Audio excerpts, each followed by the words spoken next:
بعض نے جشن منایا رقص کر کے، بعض نے جشن منایا گانوں کی محفلیں سجا کر، بعض نے جشن منایا اللہ تبارک و تعالیٰ کی نافرمانیاں کر کے۔ یہ آزادی اس لیے تو نہیں ملی تھی کہ ہم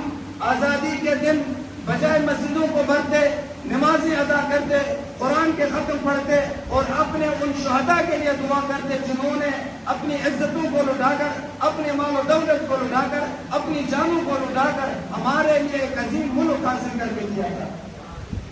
آج ہماری محفلیں، ہمارا 14 اگست، ہمارے جشن آزادی کا دن رقص پر گزرتا ہے، گانوں کی محفلوں پر گزرتا ہے، اور وہ محفلوں پر سرکاری سرپرستی حاصل ہوتی ہے۔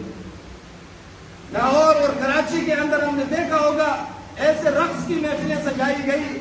اس محفل کے اندر شامل ہے، وہاں مسلمان عورتیں کھڑی ہوئی ہیں، ان غیر محرموں کے سامنے وہ ناچ رہی ہیں، غیر محرم کھڑے ہو کر اسٹیج پہ ناچ رہے ہیں، گانے گا رہے ہیں۔ یہ 14 اگست اس انداز میں منایا جاتا ہے۔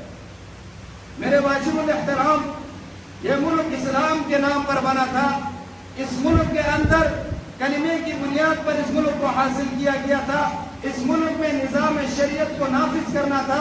اس ملک میں نظام مصطفیٰ کو نافذ کرنا تھا، اس ملک کے اندر نظام خلفائے راشدین کو نافذ کرنا تھا۔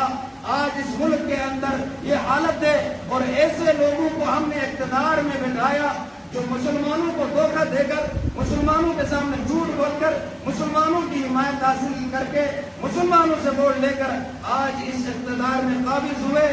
اور جس کلمے کے نام پر یہ حاصل کیا گیا ملک کے اندر مساجد کو شہید کیا جا رہا ہے، اور ان کی لسٹیں تیار کی جا رہی ہیں کہ اسلام آباد کے اندر خوبصورتی میں خلل پیدا کرنے کی وجہ سب سے بڑی مساجد ہے۔